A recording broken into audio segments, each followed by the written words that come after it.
Good afternoon. अर्थव्यवस्था, economics, economics में कल पढ़ा रहे थे, अरे पूरा पढ़ा दिया था। नेशनल इनकम में GDP, GNP, NNP, factor cost, market cost, ये सब बताया था।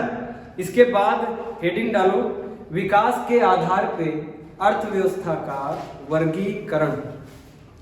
विकास के आधार पे, अरे भाई,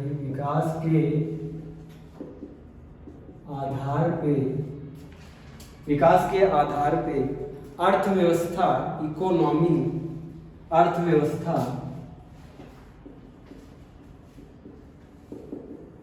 का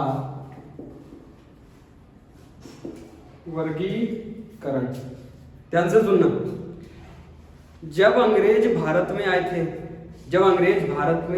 थे, क्या उस टाइम पे उनके पास बहुत बड़ी बड़ी मशीनें थी? क्या बहुत बड़ी बड़ी मशीनें थी? नहीं थी। समझ में आया? ये मशीनें आई हैं 17वीं शताब्दी में। समझ में आ रहा है? इसका सीधा सीधा मतलब है विकास के आधार पे अर्थव्यवस्था का वर्गीकरण। विकास अगर तुमको देश में करना है तो तुमको मशीन की हेल्प लेनी पड़ेगी। जिसके पास ज्यादा इंडस्ट्री, ज्यादा मशीनों का प्रयोग ज्यादा, उसी देश को क्या माना जाता है? विकसित देश। और उसकी अर्थव्यवस्था को क्या कहते हैं? विकसित अर्थव्यवस्था। समझ में आया? ध्यान से सुनो फिर से। 17वीं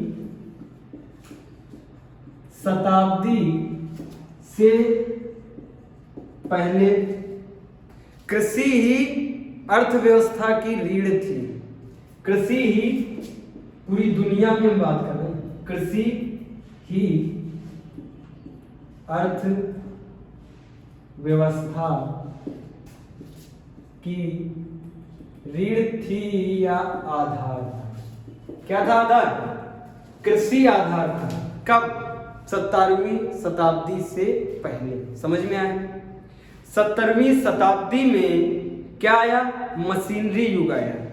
1771 से, कहीं कहीं पे तुमको मिलेगा 1761 से 1775, लेकिन ध्यान दे लो यहाँ पे हम जो बता रहे थे तुमको 1771 से 1781 के बीच में क्या आई?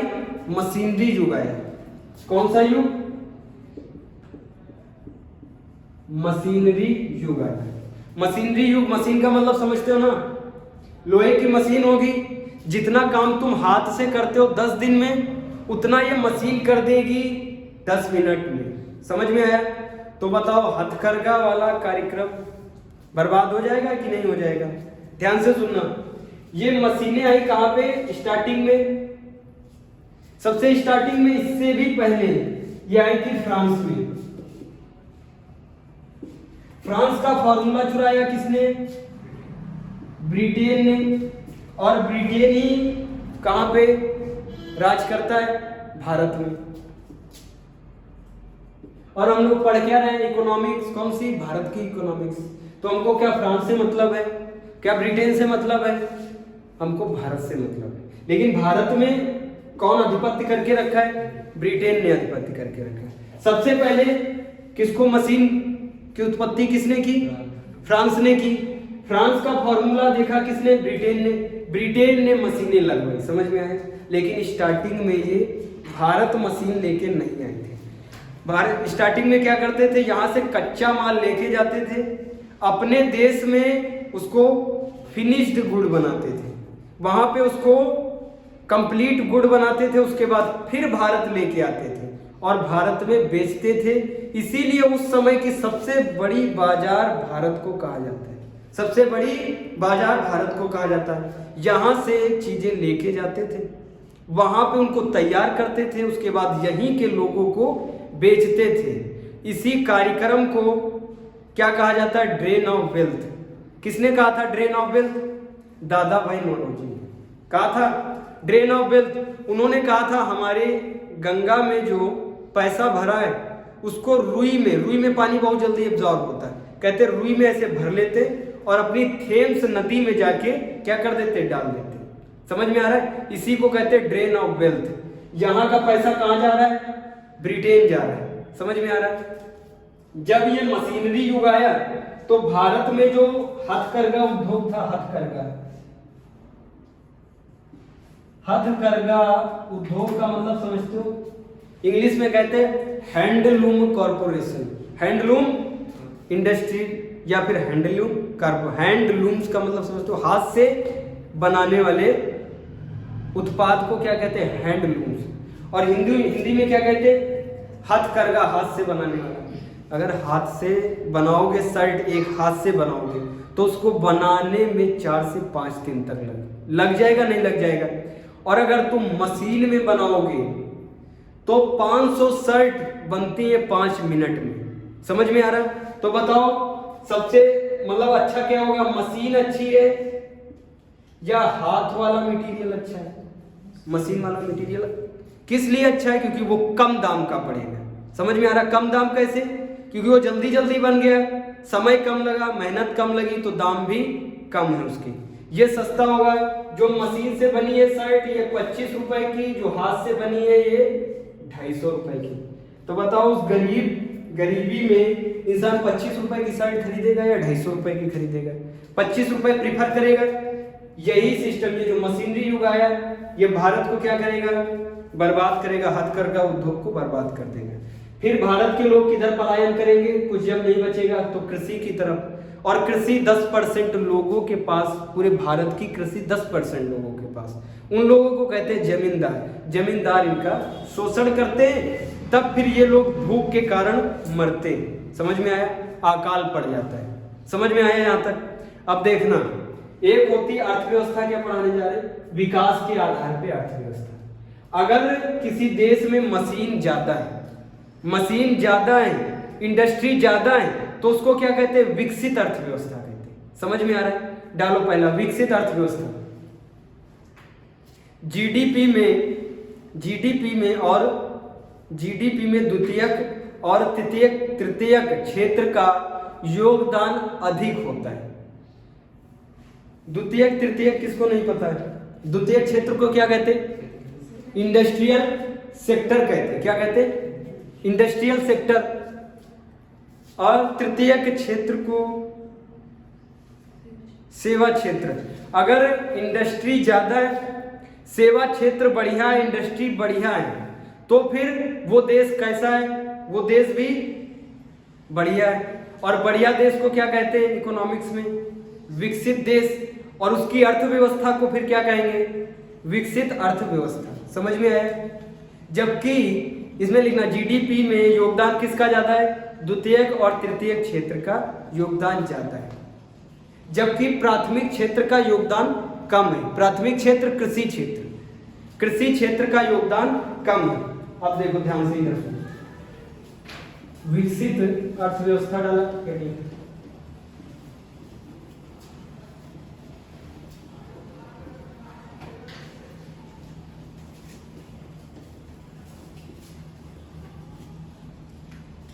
देखो पहला पॉइंट, विकसित अर्थव्यवस्था। विकसित अर्थव्यवस्था में सेकेंडरी और टर्जरी सेक्टर, सेकेंडरी और टर्जरी सेक्टर का योगदान ज्यादा है। और किसका योगदान कम है, प्राथमिक क्षेत्र मतलब कृषि क्षेत्र का योगदान कम। अब योगदान का मतलब समझते हो, पूरे देश ने कमाए 100 रुपए। देखना ये इस वाले देश ने, विकसित देश ने, मान लो हम अमेरिका की बात कर रहे हैं, अमेरिका की हम बात कर रहे हैं, ध्यान से सुनना। इसने रुपए कमाए पूरे 100, समझ में आ रहा है? 80 रुपए कमाए इसने सेकेंडरी सेक्टर से, 80 रुपए 80 रुपए कमाए किससे? सेकेंडरी सेक्टर से। समझ में आ रहा है? और 15 रुपए इसने कमाए किससे?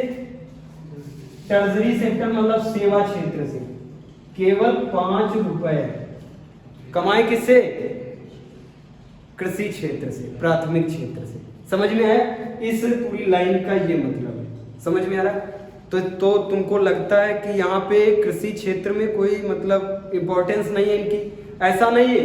कृषि क्षेत्र में खूब कृषि होती है, उत्पादन क्षमता खूब है, उत्पादन क्षमता खूब है, लेकिन जो कमाई हो रही है वो सबसे ज्यादा कमाई किससे हो रही है? इंडस्ट्री से हो रही है और सेवा क्षेत्र से ज्यादा कमाई हो रही है। ऐसा नहीं है कि वो लोग कृषि नहीं करते हैं, यहाँ से अच्छी कृषि अमेरिका में की जाती है। समझ में आ रहा है? लेकिन वो लोग कमाने की बात हो रही है, योगदान की। सबसे ज्यादा योगदान किसका है? सेकेंडरी का और फिर टर्जरी का योगदान सबसे ज्यादा है। यहाँ पे क्या ये लोग कृषि नहीं करते? कृषि झमाझम करते, अच्छी कृषि करते, लेकिन ये कृषि का योगदान कम है। समझ में आया? यहाँ तक लिख लिया। जबकि प्राथमिक क्षेत्र का योगदान कम है। अवसंरचना का विकास, अवसंरचना मतलब रेल रोड बंदरगाह बहुत अच्छे हैं। रोडें ऐसी हैं कि तुम चेहरा देख लोगे अपना नीचे झुक के, ऐसी रोडें है ना। बहुत अच्छी रोडों की कनेक्टिविटी, जैसे अपने वहाँ हाईवे दिखते हैं वैसे वहाँ मोहल्ले की रोडें अमेरिका में, जैसे अपने वहाँ के नेशनल हाईवे है ना, वैसे तो उनकी वहाँ के जो क्षेत्र है, सेक्टर है, उनकी छोटी मोटी रोडें बनी, इतनी चिकनी और बढ़िया रोडें बनी। जो उनकी अवसंरचना का मतलब क्या होता है? रोड, रेल और बंदरगाह। रोड, रेल, बंदरगाह जिनके बहुत अच्छे हों, जिन्होंने सेकेंडरी क्षेत्र से अच्छी कमाई की हो, उसके बाद सेवा क्षेत्र से अच्छी कमाई की हो, लेकिन कृषि क्षेत्र से कमाई कम हो। समझ में आ रहा है? फोकस ज्यादा कृषि क्षेत्र पे ना हो। समझ में आ रहा है? उसको क्या कहेंगे? उस देश को विकसित अर्थव्यवस्था वाला देश। एग्जाम्पल है अमेरिका, यूरोप के सारे देश, France, Britain, Spain, Norway, Sweden, सब क्या है? विकसित हैं वो। समझ में आ रहा है? एग्जाम्पल और लिख लो, कनाडा, ऑस्ट्रेलिया। ऑस्ट्रेलिया में हमने बताया था कितनी जबरदस्त कृषि और सेवा क्षेत्र और वहाँ की इंडस्ट्री सेक्टर, जितनी भी इंडस्ट्री सेक्टर है सब बहुत अच्छा है। विकसित आई अर्थव्यवस्था समझ में, विकसित अर्थव्यवस्था आई समझ में। अब देखना इसी में लिखो विकासशील अर्थव्यवस्था। ये डेवलप्ड इकोनॉमी, इंग्लिश में क्या कहते हैं? Developed economy. ये डेवलप्ड हो चुकी है।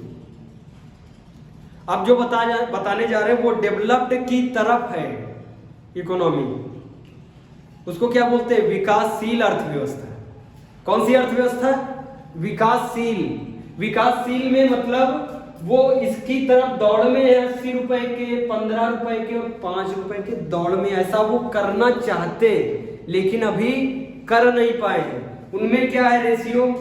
उनके जो देश की कमाई है वो होती है कृषि से 40%, उद्योग से 50% या फिर रख लो 40% और सेवा क्षेत्र से 20%। समझ में आ रहा? आया समझ में? विकासशील किसको कहेंगे?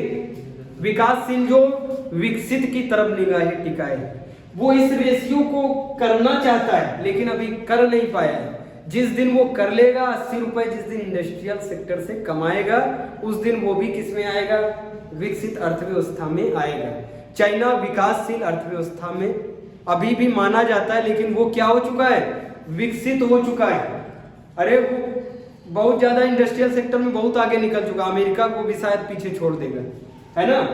अब देखो इसमें क्या होता है, विकसित में क्या होता है, सबसे ज्यादा इंडस्ट्रियल सेक्टर से कमाने के लिए सबसे ज्यादा इंडस्ट्री लगानी पड़ेगी। बताओ, बिना इंडस्ट्री के काम चलेगा? जब ज्यादा इंडस्ट्री लगाओगे तभी तो इंडस्ट्रियल सेक्टर से ज्यादा कमाओगे कि नहीं कमाओगे? बताओ। तो इसका मतलब जहां ज्यादा इंडस्ट्री हो, समझ में आ रहा, जहां पे ज्यादा सेवा क्षेत्र मतलब समझते हो, कम्युनिकेशन, बैंकिंग, यातायात, रेलवे, ये सब किस में आता है? सेवा क्षेत्र में आता है। कृषि से उत्पादन कम नहीं है लेकिन कमाई कम है। समझ में आ रहा है? यहाँ पे कमाई कृषि से और जो द्वितीयक क्षेत्र है दोनों की बराबर लगभग है, या फिर कृषि और आगे ही निकल जाएगा, कृषि क्षेत्र से ज्यादा है। यहाँ पे इंडस्ट्री कम है, कहाँ पे? विकासशील। देखो इधर हेडिंग डाल, विकासशील। देखो विकसित आया समझ में? विकासशील। उतनी ज्यादा अवसंरचना है, जो अवसंरचना मतलब रोड, रेल, बंदरगाह उतने अच्छे नहीं है लेकिन उतने खराब भी नहीं है। सबसे ज्यादा खराब कहाँ के होंगे? अल्प विकसित के। अल्प विकसित की सबसे ज्यादा 75% 80% कमाई होती है कृषि से, 10% इंडस्ट्रियल सेक्टर से, 15% इंडस्ट्रियल सेक्टर से, केवल 5% सेवा क्षेत्र से। इसीलिए उसको क्या कहते हैं? अल्प विकसित कहते हैं। जिस दिन वो भी 80% इंडस्ट्रियल सेक्टर से। इंडस्ट्रियल सेक्टर से मतलब ये है कि भैया बिना इंडस्ट्री लगाए क्या इंडस्ट्रियल सेक्टर से आमदनी होगी? इसका मतलब जिसके देश में ज्यादा इंडस्ट्री, तो इंडस्ट्रियल सेक्टर से कमाई भी ज्यादा की नहीं? बताओ।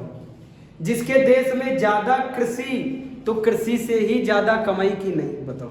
तो इसका मतलब अल्प विकसित के वहां ज्यादा कृषि, लेकिन उस कृषि से कमाई ज्यादा करते हैं लेकिन उत्पादन ज्यादा नहीं कर पाते। समझ में आ रहा है? ये जो विकसित है ना, इन्होंने उत्पादन उनसे ज्यादा करके दिखाया है, उत्पादन क्षमता उनसे ज्यादा कृषि में, लेकिन कमाई इंडस्ट्रियल सेक्टर से ज्यादा।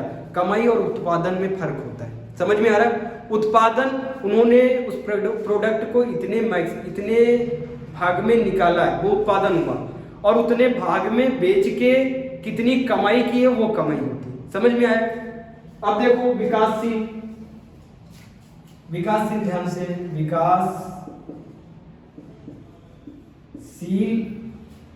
अर्थव्यवस्था। विकासशील अर्थव्यवस्था कौन सी व्यवस्था है? जो विकसित अर्थव्यवस्था की तरफ देखती है, चाहती है कि हम भी बड़े बने, इंडस्ट्री लगाएं, खूब बड़े बने। समझ में आ रहा है? कनाडा की तरह बने, अमेरिका की तरह बने, रूस की तरह बने, ऑस्ट्रेलिया की तरह बने, लेकिन अभी दौड़ में है।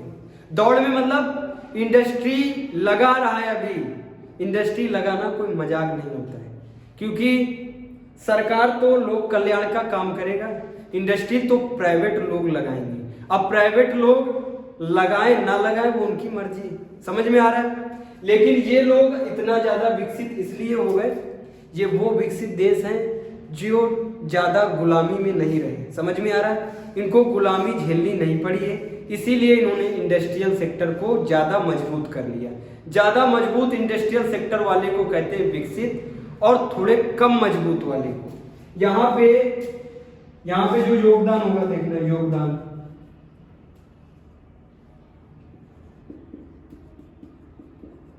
यहाँ पे जो योगदान है वो कृषि क्षेत्र से और इंडस्ट्रियल सेक्टर से बराबर लगभग है। समझ में आ रहा है? नोट डाउन कर लो। जीडीपी में, जीडीपी मतलब देश की कमाई, बड़ी बड़ी मोटी मोटी देश की कमाई। एकदम फ्रेश देखोगे तो तुमको एनएनपी फैक्टर कॉस्ट पे जाना पड़ेगा। हेडिंग डालो, विकासशील अर्थव्यवस्था। जीडीपी में प्राथमिक क्षेत्र की भूमिका क्रमिक रूप से कम हो रही है। क्रमिक रूप से कम हो रही है, अभी कम हुई नहीं है।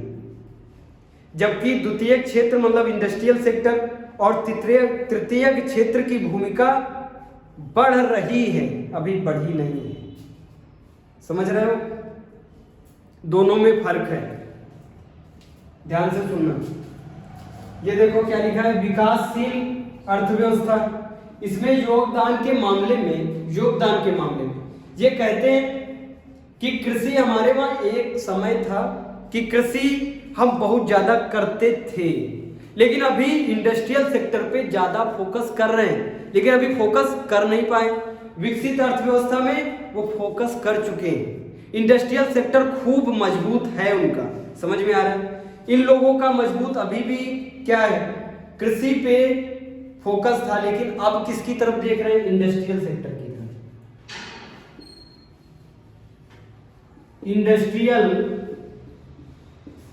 इंडस्ट्रियल सेक्टर की तरफ ज्यादा फोकस है। इंडस्ट्रियल सेक्टर की तरफ ज्यादा फोकस है, समझ में आ रहा है? और जो ये द्वितीय क्षेत्र है इस पे ज्यादा फोकस है, और कृषि पे फोकस कम कर रहे हैं। ज्यादा फोकस किस पे? इंडस्ट्रियल सेक्टर पे ज्यादा फोकस है, कृषि क्षेत्र पे फोकस कम कर रहे हैं। दोनों शब्द को समझना, जब कम ये दोनों काम जब कर लेंगे पूर्णतः इंडस्ट्रियल सेक्टर में खूब आगे बढ़ जाएंगे और कृषि क्षेत्र में फोकस कम कर देंगे, समझ में आ रहा है? सेवा क्षेत्र में आगे बढ़ जाएंगे, तभी ये कहलाएंगे क्या? विकसित देश, और उस देश की अर्थव्यवस्था को विकसित अर्थव्यवस्था कहलाएंगे। समझ में आ रहा है? इंडस्ट्रियल सेक्टर पे फिर एक बार, इंडस्ट्रियल सेक्टर पे ज्यादा फोकस है, फोकस है।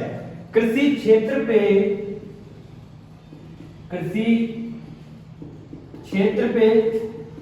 फोकस ध्यान कम है, कृषि क्षेत्र पे ध्यान कम है, सेवा क्षेत्र पे ज्यादा फोकस है। दोनों क्षेत्र में जो ज्यादा फोकस करेगा उसको कहेंगे विकासशील। समझ में आ रहा है? जिसने फोकस करके आगे बढ़ गया, जो जिसने फोकस कर लिया, जो बन गया, उसको कहते हैं विकसित। समझ में आ रहा है? और इसके बाद आएगा अल्प विकसित। अल्प विकसित में लिखो जीडीपी में, देश की कमाई में प्राथमिक क्षेत्र की हिस्सेदारी ज्यादा, अधिकता है। किसके क्षेत्र की? प्राथमिक क्षेत्र की ज्यादा प्राथमिक क्षेत्र का ज्यादा योगदान है। किस क्षेत्र का? प्राथमिक क्षेत्र। प्राथमिक क्षेत्र को क्या कहते हैं? कृषि क्षेत्र। प्राथमिक क्षेत्र को कृषि क्षेत्र। कृषि क्षेत्र पे ज्यादा फोकस, ज्यादा कमाई कहां से? कृषि क्षेत्र से। समझ में आ रहा? इंडस्ट्रियल सेक्टर से और सेवा सेक्टर से कम कमाई है, कम फोकस है। समझ में आ रहा? ऐसे देश में जब तुम जाओगे तो तुमको सब खेत ही खेत दिखेंगे। समझ में आ रहा? ज्यादा इंडस्ट्री नहीं दिखेंगी और संरचना अच्छी नहीं होगी। ऐसे देश कहाँ पे? अफ्रीका के जितने भी देश हैं वो सब इसमें आते हैं। समझ में आ रहा? नहीं आ रहा? अफ्रीका के लीबिया, सीबिया, बहुत सारे नाम उनके, वो सब किस में आते हैं? अल्प विकसित में आते हैं। हम किस में आते हैं? भारत विकासशील में आता है। Bharat, Brazil, China. Bharat, Brazil, China विकासशील देश है। भारत, ब्राजील, चाइना, ये तीनों कैसे? विकासशील देश है। फिर ध्यान से सुनना, विकासशील देश Bharat, Brazil, China. Bharat, Brazil, China किस पे फोकस कर रहे हैं? इंडस्ट्रियल सेक्टर पे फोकस झमाझम कर रहे हैं, लेकिन अभी फोकस्ड हो नहीं पाए, फोकस कर रहे हैं। समझ में आया? एकदम क्लियर है? फिर उसके बाद हम कह रहे हैं अल्प विकसित। इधर देखो, अल्प विकसित।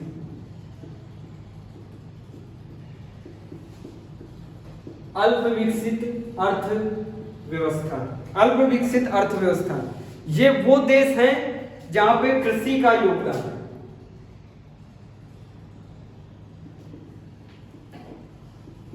कृषि का योगदान ज्यादा है, कृषि का योगदान ज्यादा है। और द्वितीय क्षेत्र, सेकेंडरी और टर्जरी का योगदान कम है। सेकेंडरी और टर्जरी का योगदान कम है। समझ में आ रहा है? ये कौन से अल्प विकसित देश है? अल्प विकसित देश में जो अफ्रीका कॉन्टिनेंट में जो छोटे छोटे देश आते हैं बहुत सारे, वो सब किस में आते हैं? अल्प विकसित देश में आते हैं। समझ में आ रहा है? यहां तक क्लियर है? तीनों, कोई दिक्कत? विकसित में कौन कौन से देश? अमेरिका, ऑस्ट्रेलिया, यूरोप के सारे देश। फ्रांस हुआ, ब्रिटेन हुआ, भैया उसमें और भी यूरोप में बहुत सारे देश हैं, Sweden, Norway, Spain, France, Britain, ऐसे करके बहुत सारे देश हैं। अमेरिका भी उसी में, ऑस्ट्रेलिया भी उसी में। ये लोग कौन से हैं? विकसित हैं। ये किस पे फोकस करते हैं?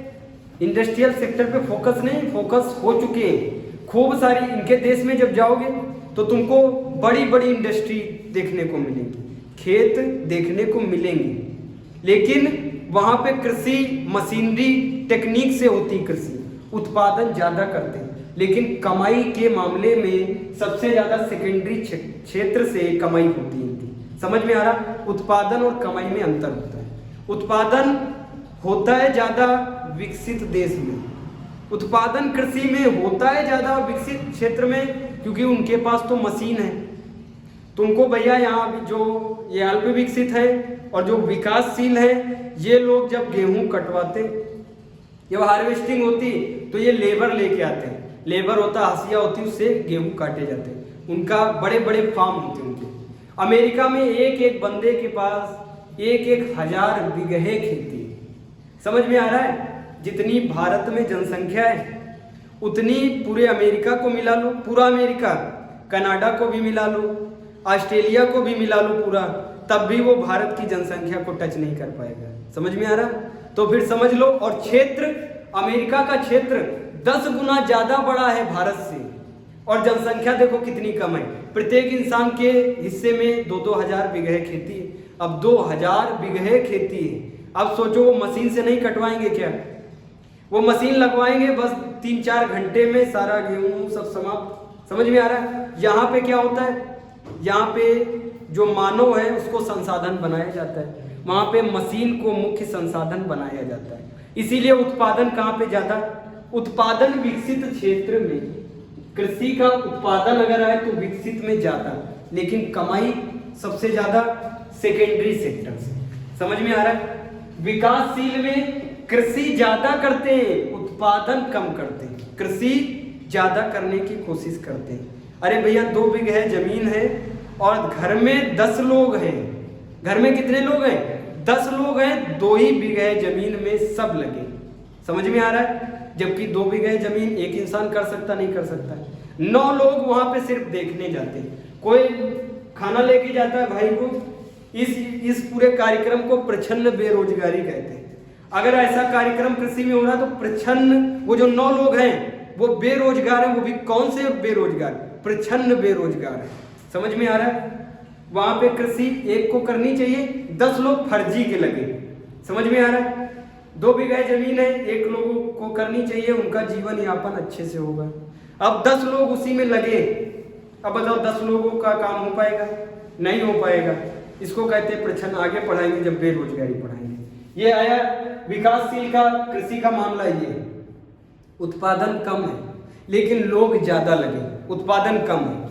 कमाई का जो माध्यम है इससे भी है और द्वितीय क्षेत्र से भी कमाई का। जब भी विकासशील की बात है तो अपने भारत को अपने दिमाग से देखो, इसका क्या योगदान है। समझ में आया? वो विकासशील में आता है। और जब भी विकसित का आए तो हमेशा किसको देखो? अमेरिका को देखो। समझ में आ रहा है? और अगर तुमको अल्प विकसित देखना है तो अफ्रीका के जो देश हैं, अफ्रीका के जो देश हैं, अल्जीरिया, अब बहुत सारे देश हैं छोटे छोटे, उनको दिमाग में सोचो, है ना? वो कैसे? गरीब देश उनको माना जाता है। अगर तुम्हारे देश में खूब सारी इंडस्ट्री तो तुम बड़े आदमी, बड़ा देश, अमीर देश। समझ में आ रहा है? अगर तुम्हारे देश में सबसे ज्यादा कृषि पे फोकस तो तुम गरीब देश। समझ में आया? इसके बाद हेडिंग डालो आर्थिक वृद्धि। आर्थिक वृद्धि, आर्थिक वृद्धि डालो। आर्थिक वृद्धि में लिखो, इसमें सिर्फ नाम ही देखो इसका क्या है। आर्थिक मतलब पैसा, वृद्धि मतलब पैसे को बढ़ाना। इसमें सिर्फ वृद्धि पे ध्यान दिया जाता है। इसमें सिर्फ वृद्धि पे ध्यान दिया जाता है। एग्जाम्पल में पहले एक की आय, एक की कमाई 100 रुपए थी, एक की कमाई 100 रुपए थी, 200 से 300 हो गई, 400 हो गई, 500 हो गई। समझ में आ रहा है? इसमें विकास पे ध्यान नहीं दिया जाता है। समझ में आया? अब सुनो कैसे। ये जो आर्थिक वृद्धि की बात कर रहे हैं, अगर इसको देश पे अप्लाई करोगे तो वो ऐसा देश है जो अपनी कमाई के बारे में सोचता है कि हमारी कमाई बढ़नी चाहिए, जीडीपी बढ़ना चाहिए, देश जाए भाड़ में, देश के लोग जाए भाड़ में। समझ में आ रहा है? उनको हॉस्पिटलिटी हो, रोड बने ना बने, उनको क्या बढ़ाना है? उत्पादन बढ़ाना है। उत्पादन का ही अंतिम मूल्य क्या कहलाता है? जीडीपी कहलाता है। समझ में आ रहा है? ये हुई आर्थिक वृद्धि। एक इंसान है, मान लो कोई इंसान है, हम हैं। अब हमारा बिल्कुल फोकस किस पे? पैसे पे फोकस है। मान लो हमको सिर्फ पैसा ही चाहिए। घर में कोई बीमार है तो हमको मतलब नहीं है कि उसकी दवा लानी है, क्योंकि उससे पैसा हमारा चला जाएगा। हमको सिर्फ क्या बढ़ाना है? बैंक में पैसा बढ़ाना है। इसको कहते हैं आर्थिक वृद्धि। अब दूसरा डालो टर्म आर्थिक विकास। आर्थिक विकास, आर्थिक वृद्धि के साथ साथ विकास पे भी ध्यान दिया जाता है। आर्थिक वृद्धि के साथ साथ विकास पे भी ध्यान दिया जाता है। जैसे किस पे ध्यान दिया जाएगा? जीडीपी बढ़ रही तो बढ़ रही, ठीक है, लेकिन रोड, रेलवे, लाइट, हॉस्पिटल, बंदरगाह, रोड, रेलवे, अच्छी रोड, अच्छा रेलवे यातायात संसाधन, मेट्रो, है ना, अच्छे हॉस्पिटल, अच्छी लाइट हर जगह पे ध्यान में